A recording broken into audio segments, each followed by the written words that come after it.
Time now for business. Delano D'Souza joins me. We're starting out with shares in the world's most valuable company, which is currently under pressure. Delano, tell us more. That's right, Rochelle. Good morning. Apple risks losing the label given its performance on Wall Street in recent weeks.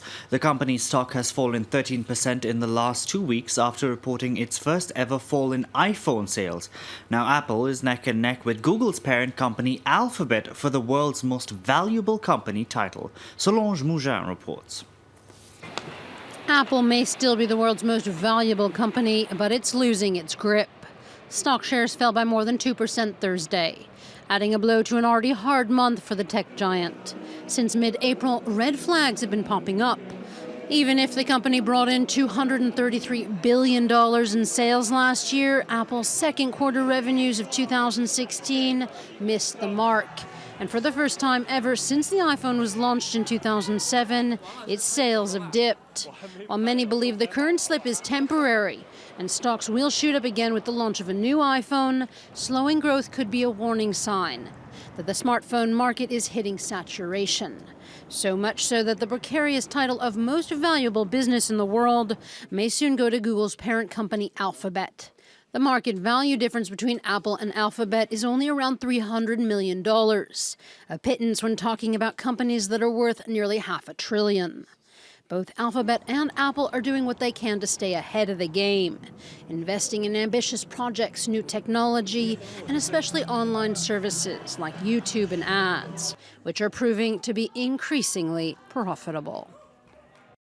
Let's get a check on the market open here in Europe. Stocks opening the session red across the board. Data out of Germany this Friday indicates the highest rate of growth in 2 years.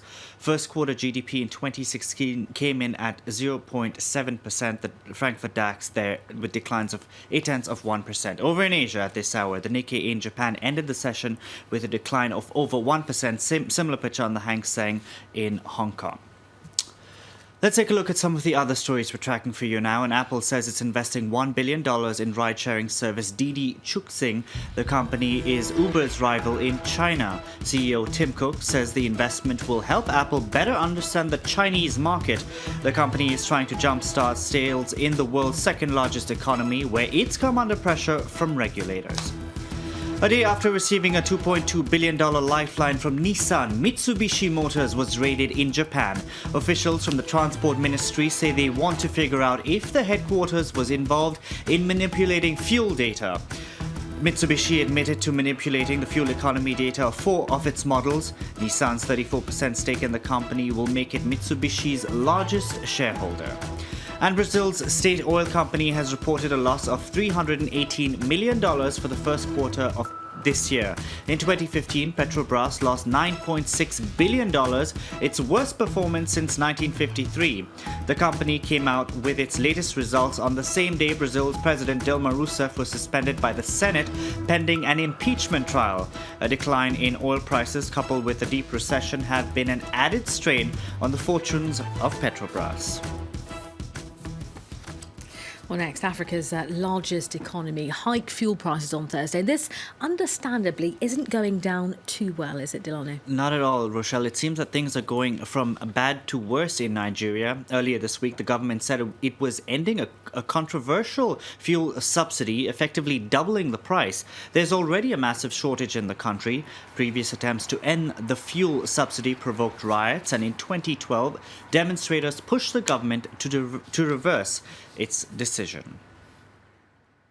All right, and finally, Delano, an unbelievable story, some might say. A receptionist sent home from work in London for the horror not wearing high heels. That's right, Rochelle. Nicola Thorpe showed up at her first day of work at the global headquarters of PwC wearing flats. She was then told by Portico, which is the staffing agency which handles receptionists, to go out and buy heels that were between 2 and 4 inches high. Now, when she refused, she was sent home without pay. Now, since an online petition was started by Thorpe, Portico has scrapped the heels requirement, but its dress code still states that women should wear 5 different types of cosmetics and they should be reapplied regularly. I'm here with 2 women on the set, shocked faces all all around.